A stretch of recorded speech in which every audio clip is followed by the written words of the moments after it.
Hello everyone, जय हिंद to all of you. तो आज की इस वीडियो में हम लोग इंपॉर्टेंट सिनोनिम्स करने वाले हैं। देखिए आपके सामने स्क्रीन पर सबसे पहला सिनोनिम दिया गया है एपाथी। तो एपाथी का अर्थ होता है उदासीनता।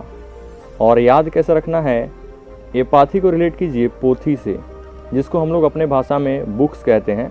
तो जब आप बहुत सारी बुक्स को पढ़ते हैं और आपको वो समझ में नहीं आते हैं तो आपको उनसे इरिटेशन होता है, यानी कि आप उनसे अरुचि रख रहे हैं, यानी कि आपको उसमें समझ में नहीं आता है कि क्या पढ़ें क्या नहीं पढ़ें।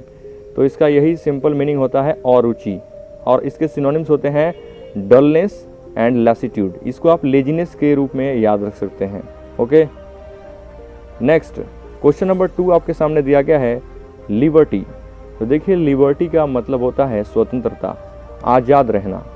और लिबर्टी को याद रखेंगे लेबर से, यानी कि जो एक श्रमिक होता है, जो छोटा मोटा काम करके अपनी ज़िंदगी बिताता है, तो उसको भी स्वतंत्रता चाहिए। लिबर्टी को याद रखेंगे लेबर से, कि एक लेबर को भी स्वतंत्रता चाहिए। तो इसके सिनोनिम्स होते हैं freedom and autonomy. Question number 3 आपके स्क्रीन पर दिया गया है जेनियल। अब देखिए जेनियल का मतलब होता है मिलनसार, या जो फ्रेंडली व्यवहार करे आपसे दोस्ताना रूप से।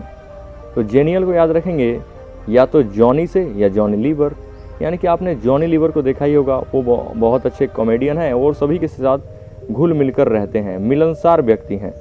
तो जेनियल का मतलब यही होता है मिलनसार। और आप इसका सिनोनिम याद रखेंगे friendly and affable, friendly and affable. तो आइए नेक्स्ट क्वेश्चन देखते हैं। नेक्स्ट क्वेश्चन में दिया गया है वेंचर आपके स्क्रीन पर। और वेंचर को कैसे याद रखेंगे, वेन मतलब हो गया वैन, जो वैन चलाया जाता है। और चढ़ को याद रखेंगे चोड़ी से, यानी कि अगर किसी व्यक्ति के पास एक बहुत अच्छी सी वैन है और उस पर सभी लोग नज़रें गड़ाए हुए हैं और किसी ने उसकी वैन को एक दिन रात को चुरा लिया, तो ये तो वैन को चुराना ये रिस्क वाली काम है। यानी कि वेंचर का अर्थ हो गया साहसिक कार्य, जिसको करने में साहस लगे। तो अगर इसके हम सिनोनिम्स की बात करें तो सिनोनिम्स हो जाएगा इसका रिस्क एंड एडवेंचर। क्या हो जाएगा, risk and adventure. Next question आपके स्क्रीन पर दिया गया है एडवर्सरी। तो एडवर्सरी को कैसे याद रखेंगे, एडवर्स।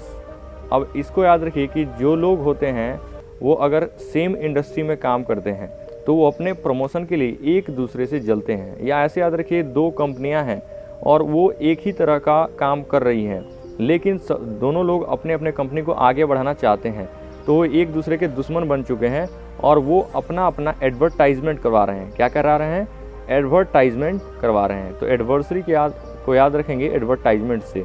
तो इसका अर्थ हो गया कि दोनों क्या हैं, दुश्मन हैं। तो सेम मीनिंग यही होता है एडवर्सरी का, दुश्मन।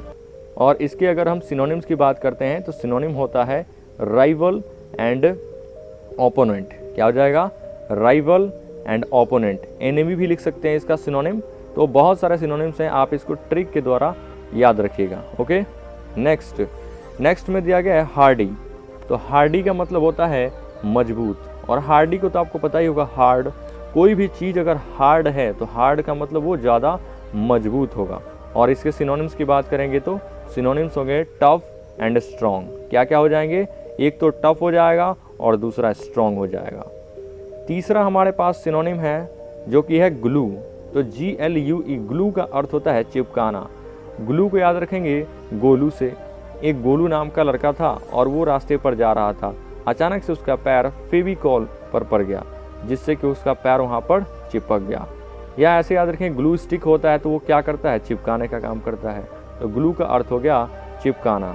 और अगर हम इसके सिनोनिम्स की बात करते हैं तो सिनोनिम्स हो जाएगा गम एंड फास्टेन, गम एंड फास्टेन।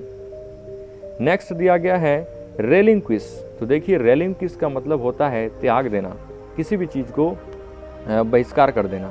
तो रेलिंक्विश का अर्थ ये होता है। याद कैसे रखेंगे, रेलिंक्विश को याद रखिए रेल से और क्विश को याद रखिए इश्क से। एक लड़का था जो कि इश्क के चक्कर में, अपने प्यार के चक्कर में उसने रेल से छलांग लगा दी। तो रेल से कूद गया, यानी कि अपने ज़िंदगी को त्याग दिया, लाइफ को ही अपने एब्डिकेट कर दिया। तो सिनोनिम हो जाएगा इसका एब्डिकेट एंड गिव अप या अबेंडन। क्या क्या हो जाएगा, अबेंडन, गिव अप या त्याग कर देना, एब्डिकेट। तो ये सभी इसके सिनोनिम्स हैं। नेक्स्ट क्वेश्चन देखिए आपके सामने स्क्रीन पर दिया गया है वेस्चर। और वेस्चर को कैसे याद रखेंगे, वेस्चर का अर्थ होता है पोशाक, और इसको याद रखिए वेश और चार, चर को चार से, तो वेश मतलब वेशभूषा यानी कि कपड़ा, और चर मतलब चार, कितनी पोशाक, चार पोशाकें। तो ये हो गया इसका मीनिंग, वेस्चर का अर्थ हो गया पोशाक। और अगर इसके सिनोनिम्स की बात करते हैं तो सिनोनिम्स हो जाएगा इसका costume and grab, costume and grab. Next question आपके स्क्रीन पर दिया गया है कल्टीवेट। तो कल्टीवेट का मतलब होता है पैदा करना या उत्पन्न करना। याद कैसे रखेंगे, कल्टीवेट यानी कि वेट करो, वेट करो पैदा हो जाएगा। आप किसी गार्डन में गए और माली से कहा कि मुझे फूल चाहिए, तो वो बोला कि अभी ख़त्म है, आप वेट कीजिए फिर पैदा हो जाएगा तो कल ले जाइएगा। तो कल्टीवेट का मतलब यही होता है पैदा होना। और इसके सिनोनिम्स की बात करते हैं तो सिनोनिम्स हो जाएगा इसका ब्रीड एंड फर्टिलाइज। क्या क्या हो जाएगा, ब्रीड एंड फर्टिलाइज। तो आइए नेक्स्ट में हम लोग अब देखते हैं कुछ फ्रेजल वर्ब्स। तो आइए नेक्स्ट में अब हम लोग देखेंगे फ्रेजल वर्ब्स। सबसे पहले आपके सामने लिखा गया है स्क्रीन पर draw a blank. Draw a blank का मतलब होता है ढूंढ नहीं पाना। अगर कोई चीज़ है वो खो गई है तो आप उसे अगर नहीं ढूंढ पा रहे हैं तो उसके लिए आप फ्रेजल वर्ब यूज करेंगे ड्रॉ ए ब्लैंक, और मीनिंग हो गया नॉट फाइंड। क्या हो जाएगा, नॉट फाइंड। अब आप इसको ऐसे याद रखिए कि आपने कोई भी लाइन अपने फ़ोन की स्क्रीन पर खींचा और वो ब्लैंक हो जा रहा है। ब्लैंक मतलब वो आप उसको ढूंढ नहीं पाएंगे दोबारा। तो ड्रॉ ए ब्लैंक का मीनिंग यही हो गया नॉट फाइंड, यानी किसी भी चीज़ को ढूंढ नहीं पाना। नेक्स्ट दिया गया फ्रेजल वर्ब आपकी स्क्रीन पर देखिए कट आउट। तो कट आउट का मतलब होता है मार करके अलग कर देना, मार देना फिर अलग कर देना। अगर आप किसी भी इंसान के एक बॉडी पार्ट को काट करके अलग कर देते हैं तो वो इंसान मर जाएगा और उसका पार्ट जो था वो अलग हो जाएगा। तो इस तरह से याद रखेंगे, कट आउट का मतलब हो जाता है मार कर अलग कर देना। मीनिंग हो जाएगा सेपरेट या डिवार, सेपरेट या डिवार। नेक्स्ट देखिए तीसरा जो फ्रेजल वर्ब है टू कास्ट डाउन। तो कास्ट को याद रखिए जाति से, और डाउन मतलब नीचे। अब भरी सभा में आप अगर किसी के जाति को नीचा दिखाएंगे यानी कि वो कैसा हो जाएगा, वो हतोत्साहित हो जाएगा, निराश हो जाएगा। तो कास्ट डाउन का मतलब यही होता है निराश होना, डिजेक्टेड। क्या होना, डिजेक्टेड होना। नेक्स्ट दिया गया है कॉल आउट। तो कॉल आउट का मतलब होता है जोर से बुलाना। अब आप चिल्ला के किसी अपने दोस्त को दूर से बुला रहे हैं यानी कि वो कॉल आउट कर रहे हैं। तो कॉल आउट का मतलब यही होता है जोर से बुलाना, स्पीक आउट। अब याद रखना है कॉल मतलब बुलाना, आउट मतलब बाहर। आप इतने ज़ोर से चिल्ला रहे हैं, आप रूम के अंदर हैं और इतने ज़ोर से चिल्ला रहे हैं कि आपकी आवाज़ जो है वो बाहर तक सुनाई दे रही है। तो कॉल आउट का मतलब यही हो गया ज़ोर से बुलाना, स्पीक आउट। नेक्स्ट दिया गया है कट इन। तो कट इन का मतलब होता है बात काटना, किसी के बीच में जाके बोलना। इसको याद रखेंगे कि दो व्यक्ति आपस में बातें कर रहे थे और बीच में एक व्यक्ति जा करके और उनकी बातों को काट दिया। कट इन, इन मतलब में, बीच में ही काट दिया।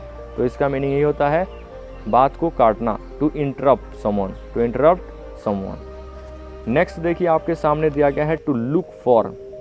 तो लुक फॉर का मीनिंग होता है खोजना, किसी भी चीज़ को ढूंढना, और मीनिंग हो गया टू सर्च फॉर और to expect, to search for और टू एक्सपेक्ट। याद रखेंगे लुक मतलब होता है देखना और फॉर मतलब के लिए। आप अपने रूम में इधर उधर किसी चीज़ के लिए देख रहे हैं तो आप उसको ढूंढ रहे हैं।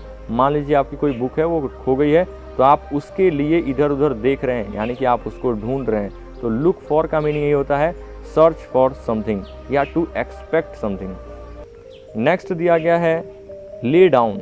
ले मतलब होता है, आप जानते हैं लाई का सेकेंड फॉर्म होता है। तो लाई मतलब होता है लेटना, ले यानी कि लेटा देना, किसी भी चीज़ को रख देना, और डाउन यानी कि नीचे। अब मान लीजिए युद्ध क्षेत्र में वहाँ पर युद्ध हो रहा है और एक जो प्रतिद्वंदी है उसका वो अपने डर के कारण ही सारे हथियार नीचे रख देता है, डाउन रख देता है, ले डाउन। तो यानी कि वो क्या कर देता है, समर्पण कर देता है। तो इसका मीनिंग यही होता है किसी को भी सरेंडर कर देना। क्या करना, सरेंडर। नेक्स्ट है कीप ऑन। कीप ऑन का मतलब होता है निरंतर कार्य करना, निरंतर कार्य करना।